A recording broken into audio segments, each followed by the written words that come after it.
Hola amigos, ¿qué tal? Aquí estamos nuevamente. Vamos a transmitir en este momento el capítulo del libro de los Hechos número 6 y vamos a hablar de la elección de los 7 diáconos y del arresto de Esteban y vamos a seguir compartiendo acerca del inicio de la iglesia de Cristo y como ustedes ven hemos estado narrando y estamos buscando información que aquí está escrita, amigos, está escrita desde el principio, desde que murió Jesús. Entonces vamos a ver lo que habla del Señor. Y los primeros discípulos de Jesús eran judíos, los primeros que recibieron el Espíritu Santo eran judíos.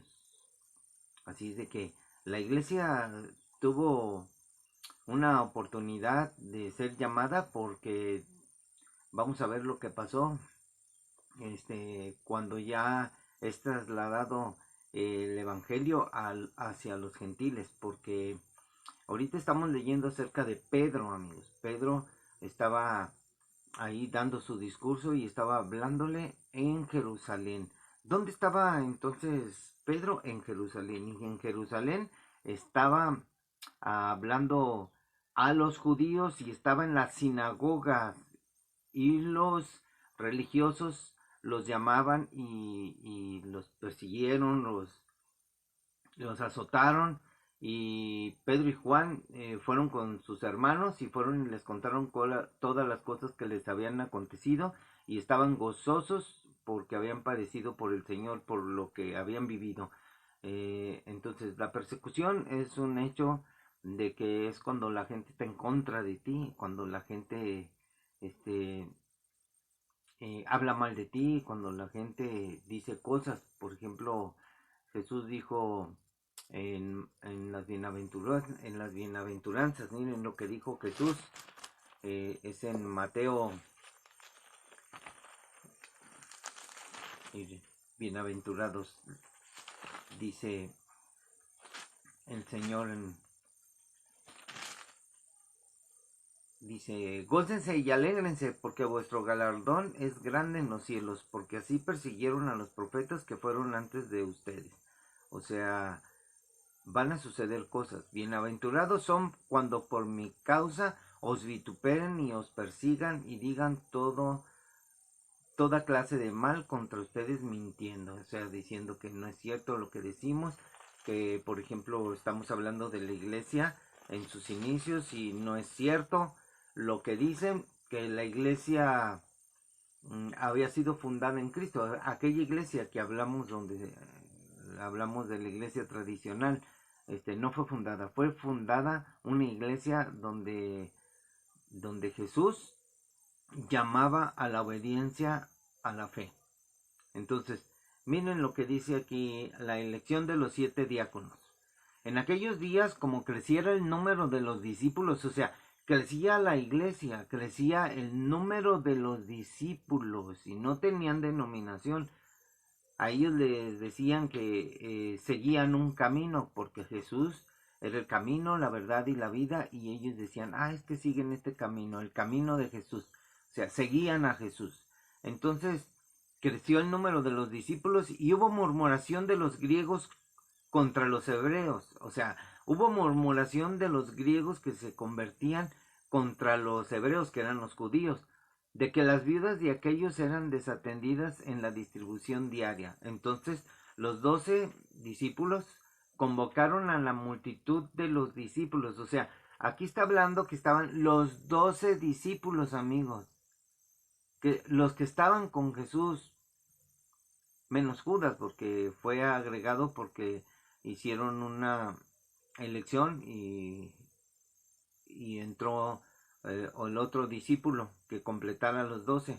Entonces los 12 convocaron a la multitud de los discípulos y dijeron, o sea, los discípulos que eran la multitud eran griegos y judíos, porque los griegos, amigos, creyeron, no eran religiosos.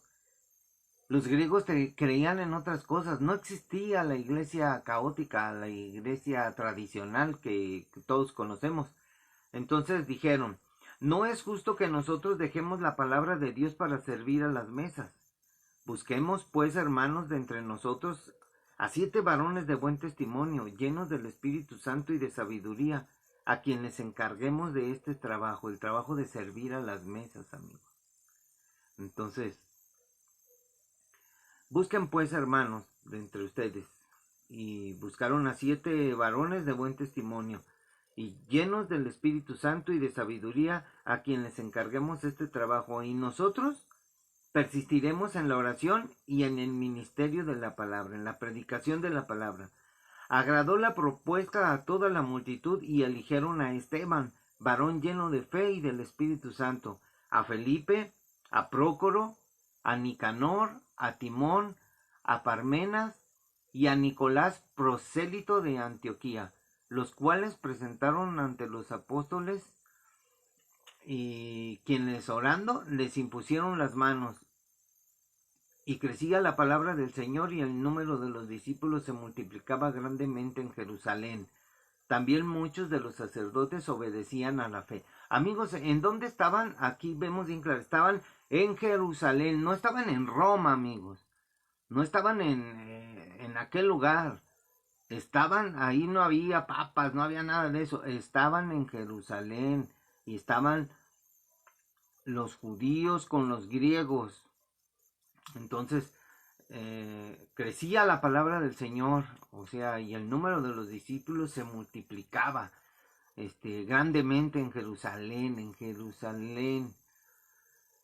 Entonces dice que también muchos de los sacerdotes obedecían a la fe, o sea, creían al Evangelio de Jesucristo, a la palabra de Jesús, o sea, creían a la fe que es por la justicia de Cristo.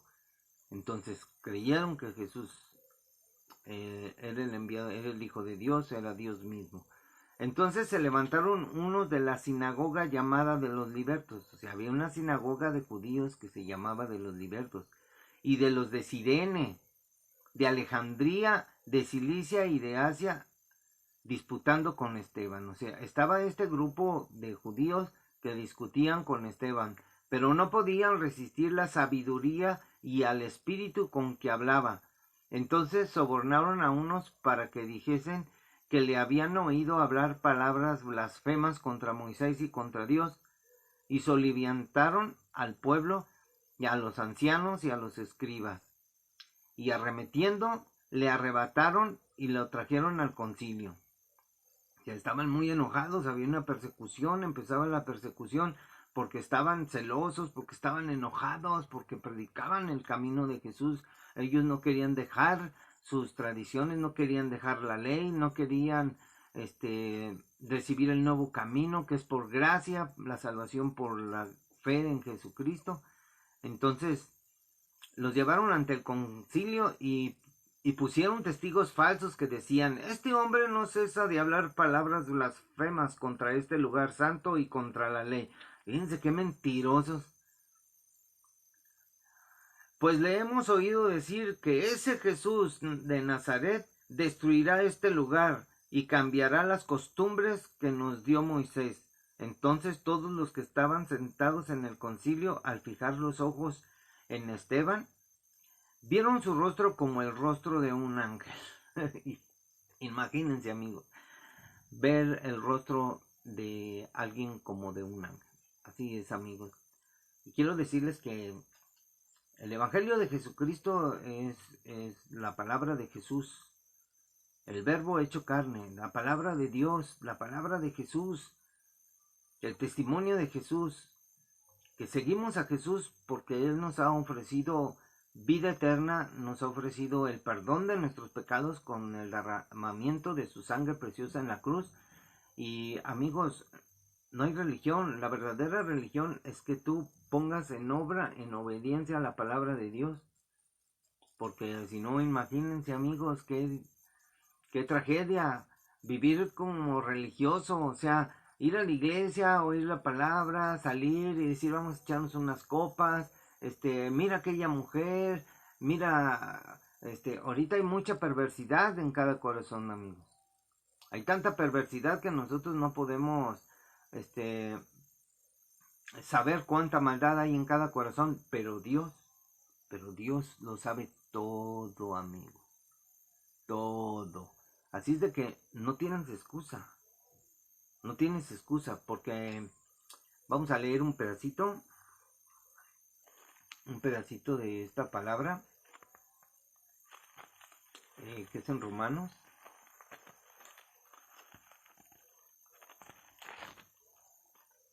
Y mire lo que vamos a leer. Dios al morir en la cruz nos justificó. O sea, nos justificó, pero a los que hemos creído a su palabra. Porque si tú has oído algo del evangelio, pero no has creído, o sea, tú nada más sabes cosas, pero no has creído.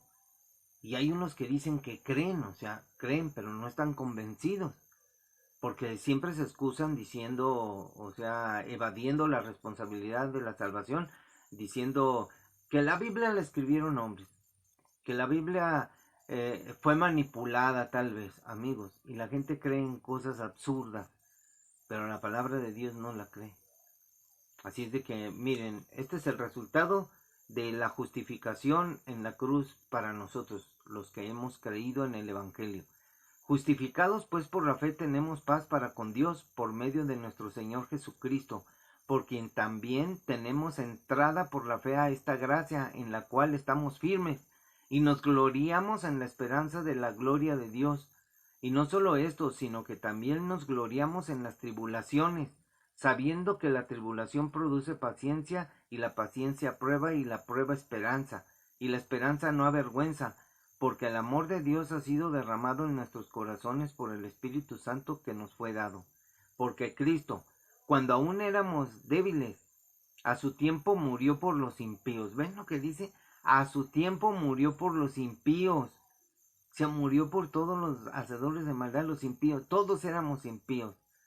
Ciertamente apenas morirá alguno por un justo. Con todo, pudiera ser que alguno osara morir por el bueno. Mas Dios muestra su amor para con nosotros en que siendo aún pecadores, Cristo murió por nosotros. O sea, a Dios no le importó si tú eras pecador o no. Pero como todos pecamos, a Cristo no le importó que fueses pecador. Pues Él murió por nosotros. Pues mucho más, estando ya justificados en su sangre, por Él seremos salvos de la ira. Porque si siendo enemigos fuimos reconciliados con Dios para la muerte, o sea, por la muerte de su Hijo, mucho más estando reconciliados seremos salvos por su vida. Miren, aquí vamos a ver algo que es impresionante. Dice, pues mucho más estando ya justificados, o sea, cuando ya aceptamos a Jesús y somos justificados, que ya no hay pecado en nosotros, en su sangre obtuvimos el perdón de los pecados cuando confesamos que aceptamos a Cristo. Por Él seremos salvos de la ira. O sea, por Cristo seremos salvos de la ira. No estaremos en la ira de Dios, amigos. Seremos salvos de la ira. Así es de que para aquellos que piensan que el arrebatamiento va a suceder en la gran tribulación, amigos, pues la ira, ¿cómo vamos a vivir eso, amigos?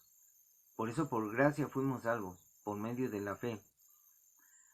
Porque si siendo enemigos fuimos reconciliados con Dios, ¿cuál es ¿por qué Dios va a arrebatar a su iglesia? Porque fuimos reconciliados con Dios. Por la muerte de su Hijo Jesús. Mucho más estando reconciliados seremos salvos por su vida. O sea, Él entregó su vida. Vamos a ser salvos. El arrebatamiento es nuestra meta, nuestra esperanza. Porque si no hubiese esperanza, la esperanza bendita del arrebatamiento, entonces, pues ¿qué esperamos, amigos? Lo que viene es impresionante. Ahorita están en todo el mundo los aguaceros, pero escuche bien, platicaba con mi esposa y le decía, mira, Belia, en estos años hay agua, va a llover, va a haber agua, pero después del arrebatamiento va a haber una gran sequía. El sol va a aventar más llamaradas, calentamiento global va a ser más impresionante. Se van a secar los ríos, se va a secar la tierra. Ahorita hay bendición, amigos. Todavía la gracia de Dios está siendo derramada para que tú te salves. Por tanto, arrepentíos y convertíos de tu maldad. Todos, todos. Hasta yo. Porque ninguno estamos exentos. Todos hemos pecado contra Dios. Todos somos iguales. Nadie es diferente. Solo que pues en apariencias pues unos son ricos, otros son pobres, otros estudiados, otros... Pero miren, todos son pecadores. Así es de que todo esto les digo para que ustedes pongan atención acerca de la justificación. Si tú no has sido justificado, pues vas camino al infierno si te mueres. Pero si no, vas a ir al momento de la ira de Dios. Entonces por Él seremos salvos de la ira. Y por Él seremos salvos por su vida. O sea, por Él. Y no solo esto, sino que también nos gloriamos en Dios por el Señor nuestro Jesucristo, por quien hemos recibido ahora la reconciliación. La reconciliación, amigos. Fuimos reconciliados con Dios. Así de que, amigos, todo esto no le va a gustar a mucha gente. Inclusive, no le crean tanto. Este tiempo se llama Babilonia, se llama la Gran Babilonia, la confusión. Hay mucha confusión. Pero Dios muestra su amor para con nosotros, que siendo todavía, en que siendo pecadores, debes de saber que Cristo murió por nosotros.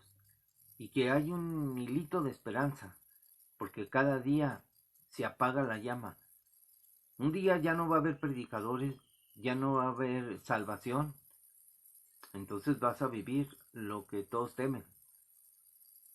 Así es de que hay muchas cosas que decir, amigos. La Biblia tiene un contexto ya general de todo lo que viene, de todo lo que va a pasar aquí en la tierra y que se está acabando el tiempo. Pero aún todavía hay lugar para uno más. Todavía hay oportunidad. El tiempo no se acaba, amigos. El tiempo sigue. Y vean las noticias increíbles. Parece ciencia ficción. Dicen que la Tierra está girando más rápido, que los días van volando. Y esto es verdad, amigos. Esto es verdad. Ya lo había dicho yo. Hay una situación de la ciencia ficción que, por ejemplo, ustedes ven, la Tierra gira y gira con el tiempo. Todo tiene su tiempo. Todo tiene su tiempo. La Tierra gira. Y si la Tierra gira más rápido, el tiempo avanza más rápido, amigos. Si tú cuentas los segundos y dices 1, 2, 3, imagínense, si el tiempo avanza más rápido junto con el girar de la Tierra, 1, 2, 3, y el tiempo es el mismo, amigo. Porque el tiempo fue diseñado por Dios. Y si la Tierra gira, hasta recordé aquel capítulo de la serie de Superman, que Superman, al ver que Luisa Lane murió, él gritó y como él se creía, pues esto es ciencia ficción, es una cosa rara que pues sacan las revistas, donde Superman gira alrededor de la Tierra en sentido contrario para retroceder el tiempo. ¿Ustedes se imaginan si eso sucediera? Eso es imposible, amigo. O sea, solo son teorías, no son conspirativas, son teorías de la ciencia ficción. Pero, amigos, en Dios todo es posible, pero no hay quien lo haga. No va a pasar así, porque todo Dios lo diseñó que sucediera y se cumpliera tal y como está escrito. Nada puede ser cambiado, ni tampoco ese rollo de que el Vaticano tiene un visor que dice que capta las almas y que los tiempos, y que en ese visor se ve lo que sucedió, amigos. Amigos, sucedió y pasó gente y pasó gente y pasaron tiempos, y otros dicen que explican que es que ponen la fecha de lo que sucedió en tal tiempo y aparece lo que sucedió. Y yo les dije, oye, me parece que es como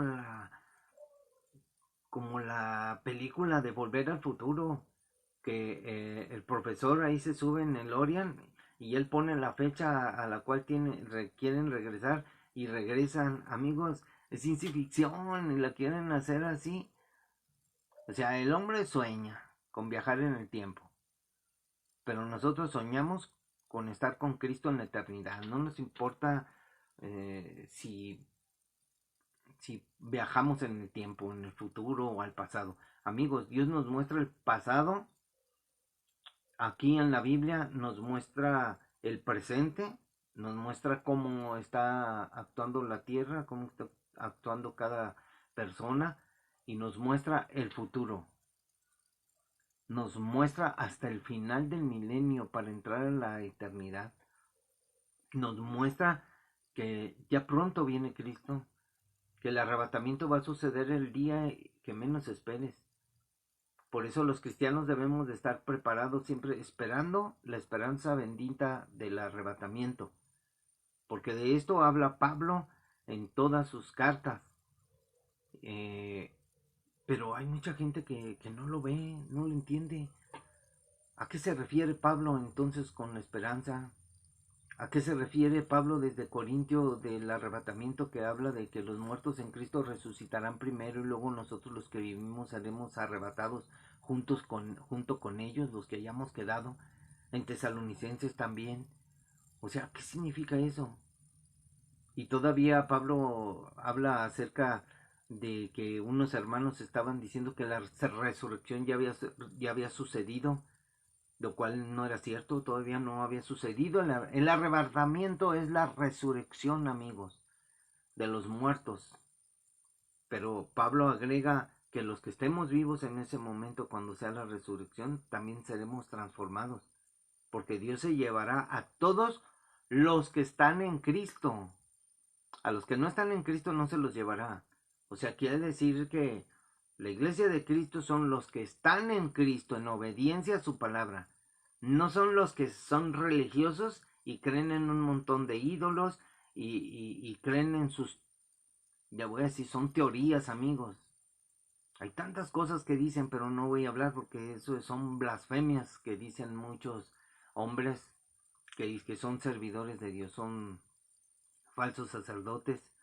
Inclusive la iglesia ha sido, aquí vamos a ver que la iglesia ha sido infiltrada por el enemigo, donde han enseñado doctrinas falsas y donde supuestos cristianos hacen un montón de locuras, amigos. Los cristianos no hacemos eso. Los cristianos buscamos siempre la obediencia al Señor, con prudencia, edificando siempre en la roca, siendo prudentes, predicando la salvación, el arrepentimiento de pecado, para que puedas ser salvo tú y toda tu familia, porque si tú eres salvo, le vas a compartir a tu familia y tu familia la tienes que convencer para que ella se salve de lo que viene, amigos. Mucha gente no va a creer, se va a reír, va a dudar. Les voy a contar lo que me pasó en estos días, que saliendo le compartí a un hombre, le compartí el evangelio y el hombre hasta estuvo llorando, amigos. Imagínense. Y le dije, espérame un momento. Y le invité a ser mi discípulo. ¿Quieres que te enseñe? ¿Quieres que te comparta siempre el evangelio todos los días y te enseñe para que tú estés preparado y empieces a caminar con Cristo? Y él se quedó llorando y dijo, sí. Y me metí a la casa para regalarle una Biblia. Le dije, espérame un momento, te voy a regalar una Biblia. Amigos, en cuando me metí así, fui por la Biblia, bajé. Hombre, este hombre, pues patitas, ¿pa' qué te quiero? No se quiso comprometer con Dios. No quiso arrepentirse. Tal vez sucedió lo que le pasó a Jesús con aquel hombre. ¿Qué debo hacer para encontrar la vida eterna? Amigos, patitas, ¿para qué te quiero? Y desapareció. Amigos, y le mostré. le hice una pregunta. A veces mi esposa me dice que no haga esas preguntas, pero le pregunté y le dije, amigo, ¿dices mentiras? Y me dijo que no. Luego le dije, amigo, ¿mientes? Y me dijo que no. Y le dije, bueno, oye, ¿dices malas palabras? Y yo ya lo había visto porque estaba cortando le piden que corte pasto por ahí. Entonces yo había oído decir malas palabras y le dije, ¿dices malas palabras?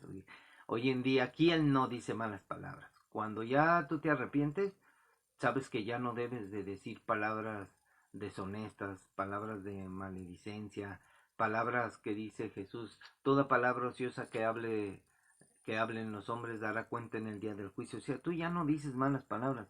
Y yo le dije, ¿sabes? ¿Dices malas palabras? Y él me dijo que no. Y yo lo había oído. Entonces compartí ese versículo de Jesús que va a dar cuentas en el día del juicio. Amigos, la gente no le teme a Dios. No teme por su vida, por su alma. No teme las llamas del infierno. Por eso hoy está insensible las personas. Insensibles. Qué triste encontrarnos con un mundo que cada día se deteriora, que cada día se pierde más en la vanidad de este mundo, en la confusión de la gran Babilonia. Entonces en este mundo van a suceder cosas que no vas a querer vivir. Entonces, así es de que ustedes dicen, amigos, ustedes deciden. Así es de que es todo lo que voy a decir hoy. Pero, ¿qué quieren que les diga? Arrepiéntanse nada más, pero si no quieren arrepentirse, pues no les vamos a obligar. Como les decía, mira, Cristo no va a venir y te va a obligar. Es por tu voluntad, es por tu decisión. Así es de que no es por el hecho de que hagas una simple oracioncita, es por tu decisión. ¿De qué sirve que hagas una oración que recibes a Cristo si tu decisión es otra? Seguir en el mundo, seguir en el pecado, o sea, tú decides. El Señor viene pronto, no tarda. El día y la fecha se acercan. 2025, los dolores aumentarán. 2026, vienen cosas en este año, lo que falta, y en el 2026, en el principio, vienen cosas terribles. Vean lo que está sucediendo en el mundo. Y muchos no tienen temor de Dios. Dicen que creen en Dios, pero no lo obedecen.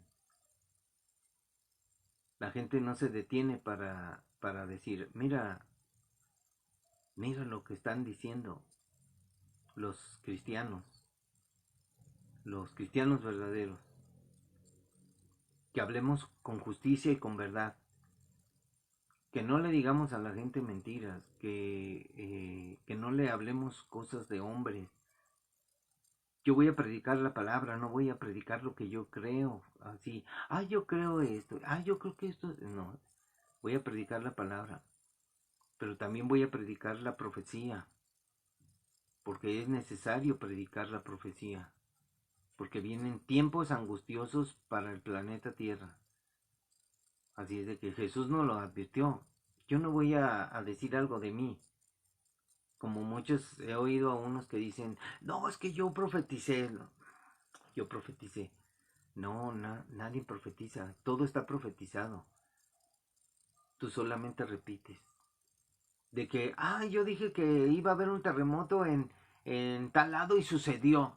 Amigos, va a haber terremotos en diferentes lugares, pero nadie sabe el día ni la hora. Solamente, ya ven, les dije que iba ahí a hacer erupción un volcán y iba a haber un terremoto. Pues sí, va a suceder porque es el tiempo, amigos. Es el tiempo donde cada día las cosas van a venir de mal en peor. Se está activando el anillo de fuego. Y vean Todos los volcanes que están en erupción, después se calman y luego en erupción un día uno va a tronar, pero feo. Mucha gente va a morir, amigos. ¿Cómo se dirá? Desgraciadamente o lastimosamente. Mucha gente va a morir sin Cristo. Imagínense, si eso va a ser en el principio de los dolores, ¿qué será cuando estén los dolores de lleno? Cuando estén las plagas, cuando la gente está en una situación de angustia, cuando vengan epidemias, cuando sucedan terremotos que no van a ser terremotos de 4, de 5, sino de 7,5, 8, 9, donde se van a caer las torres, los edificios, donde mucha gente va a morir, amigos. De los que se quedaron en el arrebatamiento y de los que están aquí. Así de que todas las cosas se están dando de una manera literal. Aunque hay especulaciones como las películas del rapto, la persecución, todas esas películas son lo que nosotros pensamos que pueden suceder, pero cuando vemos cómo suceden las cosas, está muy, muy difícil, amigo. En la persecución van a agarrar parejo, van a perseguir a testigos de Jehová, mormones, a católicos, a cristianos, pero que tú mueras por la fe de Cristo. No que mueras porque crees en un ídolo. Porque tus ídolos son los que te van a hundir. A veces es difícil decirlo así, porque mucha gente cree en los ídolos. Pero vamos a ver lo que va a acontecer aquí en el capítulo 7 para mañana, si Dios quiere, donde Esteban defiende el evangelio, defiende su vida y cómo la gente se encendió en ira y le dieron muerte. Mañana vamos a leer ese capítulo y quiero decirles que Dios les bendiga, y en la tarde voy a hacer un programa especial acerca de los 70 años, cuando fue llevado Israel a Babilonia. Amigos, 70 años. La profecía habla de 70 años. Interesante. No se lo pierda. Dios les bendiga y nos vemos en el siguiente capítulo. Bendiciones para todos.